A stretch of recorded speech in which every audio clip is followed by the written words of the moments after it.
We are live. Ladies and gentlemen, welcome to Toe the Line with me, George Glinski. Delighted to be joined by BKB middleweight world champion, Mr. Anthony Holmes. How are we doing, champ? I'm good, mate. I'm good. Looking forward to this. Yeah, massive fight. Anyone that doesn't know, BKB 26, June the 11th, it's a week away. We're coming up to fight week very soon. Chad Kelly. Now, we've heard a lot about Chad. He's 2-0 in bare knuckle boxing. He's pretty much the best guy around your weight. 3-0, I believe.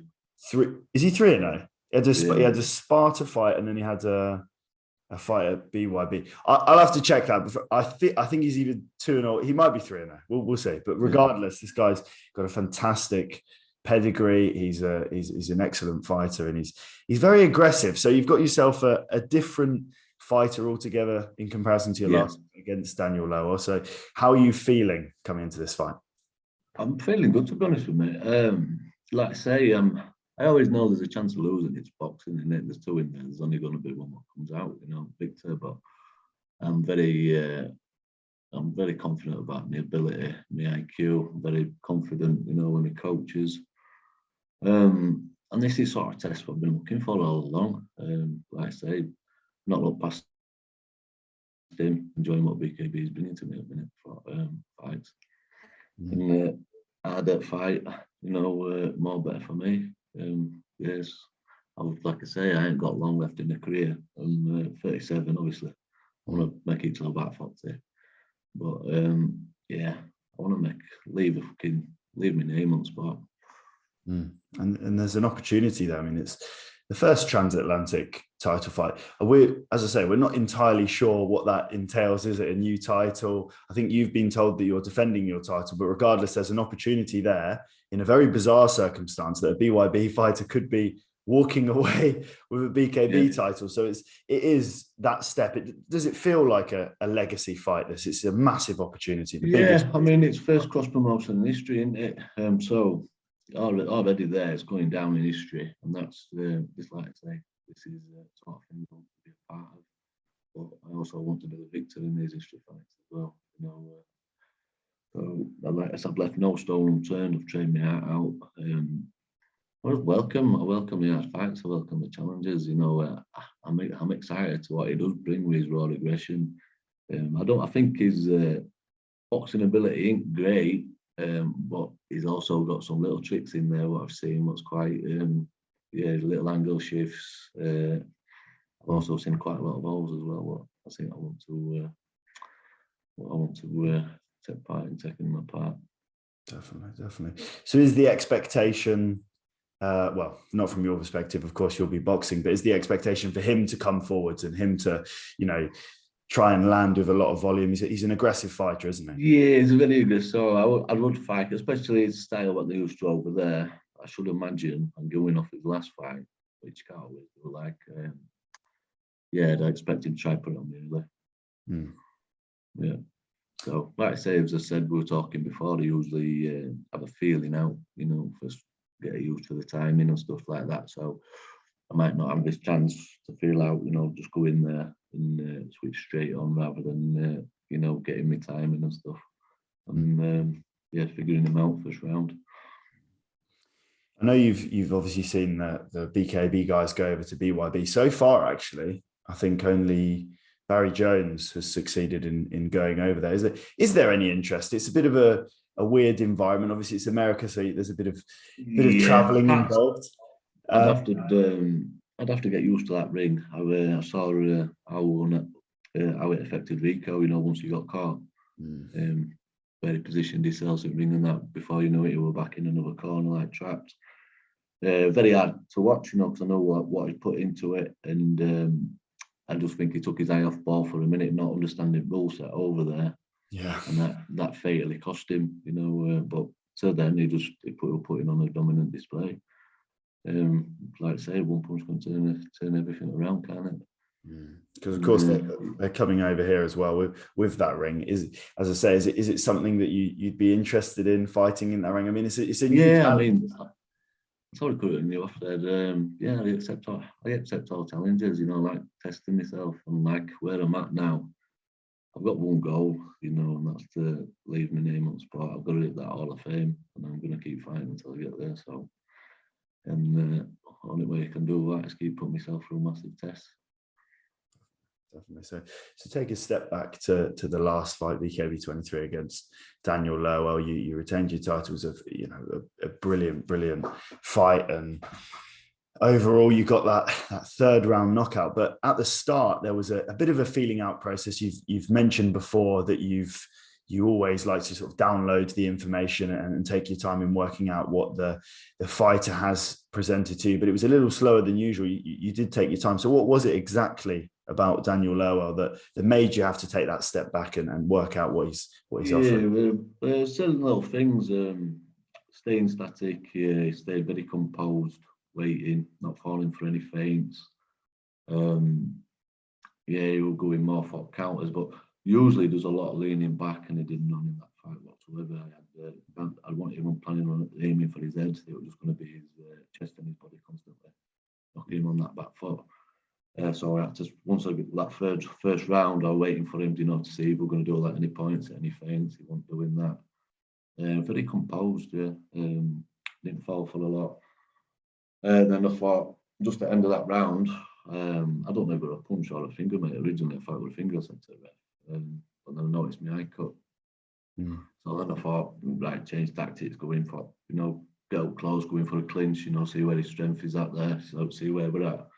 As soon as I know I outpowered him there, just thought, buy me time, keep waiting for my time to go back in. And pick those shots, caught him. I think I knocked him down second. Honestly, I didn't really catch him properly there, so as soon as I knocked him down there, I knew it was just a matter of time. But his jab was very straight as well. Nobody tells on his straight. He was leaning on his, like I say, he's usually on his back foot. He was leaning right on his front foot, this one. And like I say, he didn't give much time on that jab, so it was just a nice round to figure him out. And then I'd start stepping it up once I noticed I was cut as well, and try new tactics. Definitely. Would you say it was your best performance so far? Obviously, you've had more dominant performances against Mason Shaw and Barrett. No, not really. Each one, I just fight what's in front of me. I just adapt. I have a look pre-hand, and I have some stuff ready, waiting. But then, like I say, when it got into the second round, it was just a matter of just biding my time with him. I was a lot more elusive with him, obviously, with the threat of his knockout power. But like I said, then once I did get caught with it, it took that anticipation off, hesitancy as well.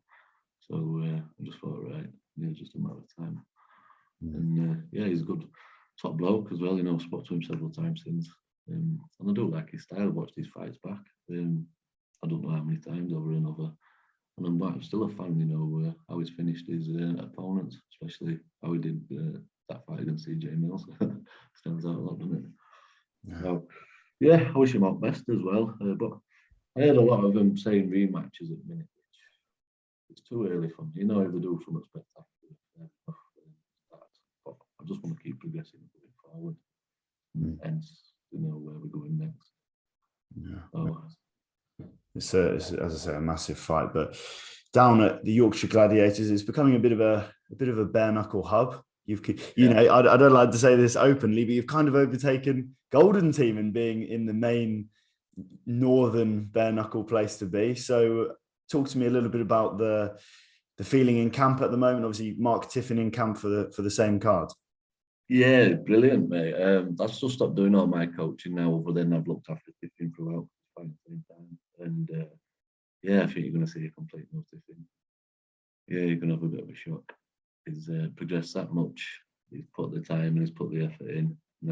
He's took on board a lot of what I've said. And we've still kept some of that rawness about him as well, because I don't want him to lose some of it. Because, I think that's going to be the one what throws Obi off a bit. But he's also got a few nice tricks up his sleeve now to play with. So I'm looking forward to him. He's got out of the line, mate. And keep homing those skills in as well. And he'll take some beat. Definitely. And obviously Ellis Lacey and Aaron Slemaine as well, recent guys coming in and really impressing on the last card. How impressed were you from a coaching perspective of their performances? Oh, brilliant, mate. Both just how they took it on. thought, you know, they might get thing we what is it, Aaron? I have to keep on at him about his range. I'm not getting involved in that. You hit me, I hit you, and pushing in, you know, short on his arms. So constantly on at him about that, you know, keeping that range and letting him know, you know, you'd be a lot harder to fight if you just keep it under those hands instead of getting hold. But yeah, how composed they are, mate, and just how game they are. And it's like again, just what they take on board. They listen well, and yeah, how they'll put all training into good use on night, wasn't it? Where I think, especially Ellis, good quality fighter we fought, wasn't he, as well? And he just really come. I don't think he got nicked, did he? No, picked him apart. No, picked him apart, and it was good to see. Yeah, it was probably one of the performances of the night. I believe my colleague Paolo Lucci gave it to him for performance of the night. So it's a magnificent performance. I'm a bit worried for Aaron with it's at back of head just as he had that week before. I'm thinking, oh fuck, you know, I hope it hasn't affected him, you know, mentally. Yeah. But he took it well, and took it really well, and redeemed his week before, which he should have had that fight, to be honest with you, because he was too experienced. To jump in at that level on his pro debut, it would have been a bit wrong for me. So, but I'm glad he got that win back to put his head and spirits in a good place, because he will know Louch as well, would he? Definitely. When are we expecting to see those guys back in? Obviously, they're not matched for anything coming up at the moment. Aaron, it's depending on his leave and that with Army, so he can't always. He's got to work around that. I've showed him when BKB will discuss something soon. I think it'll be back end of the year. Hopefully, all three of us will be on. But I think they're trying to keep Ellis and Aaron separate. For ticket sale reasons, I believe. But I'll be on some point back end of the year. I'm hoping to be on again back end of the year. So one of them will be on the same time as I fight. Yeah, as I say, it's going to be some crazy times for Castlewood. So finally, before we go into sponsors and thanks, for anyone that's thinking about tuning into the fight, they might not have bought the pay-per-view yet. I don't know about tickets. I think we're pretty much sold out, but if tickets are still available, they might be considering that as well. Why should people tune into this card, and particularly why should they tune into your fight? Well, it's growing. It's growing that massive now. We're doing, like, say, it's England, versus America. It's how big do they want, you know? It's showing the platforms absolutely rocketing, you know, and just keep supporting us, you know, because we're putting all heart and soul into each camp. It's no longer, you know, your little small stage. Everything's done professionally now. I'm completely disciplined and dedicated to everything I do now. So I'm always learning and adapting as well, even now, and bringing something new to the table each time. So he's like say he's quite a warrior, straight in your face. So somebody's getting knocked out, man. It's not going to be me. Definitely not. So finally, sponsors and thanks, people you've got to thank for this camp and the right. All people who's helped me with training, all my sparring partners, absolutely brilliant. I've had some tough, good technical sparring as well. And all my sponsors, I just have to get this up now. My sponsors, Zach Meekin Racing, they've been an absolute godsend. BS Flooring, Kendall Contractors have been a massive help out this camp. You know, I've been able to take a bit of time off work and just focus on my training. 5 Towns Roofing and Guttering, Total Nutrition Solutions have been through me without. They supplying me with food. Bodytronics, another great one. Outdoor Living and Hot Tubs in all. Barker's Fencing, and Daniel Bottoms Tattoo in the Black Ball. I say a lot of sponsors. Impressed that you've got them all there. But yeah, mate, honestly, can't wait for this fight. Can't wait for this card. It's going to be absolutely mental for anyone that wants to get involved and watch the fights. It'll be on pay-per-view at Fight TV and then AXS.com for tickets. I absolutely have no clue, as I've been off the grid for a week, whether or not we have any tickets left. But if you're watching this, I don't know when it comes out. You might be lucky, but yeah. Yeah, there's still some tickets left, I believe, to get on link. I have 6 paper ones left as well. Those will definitely be gone by the time this interview goes up. Yeah. But it's only a week away, Nick. So yeah, just can't wait to show what I've been working on and put this next just show I've got another level in me. You know what you've seen so far, I've definitely 100% got another level. I want to show it. And the harder fight he brings, the better. So there can be only one victor. Like I say, I do know there's that slight chance it might not be me, but I've done everything I possibly can to ensure it is me. Definitely. Well, listen, mate, I will see you on fight night. Yeah, see you later, bud. Cheers, man.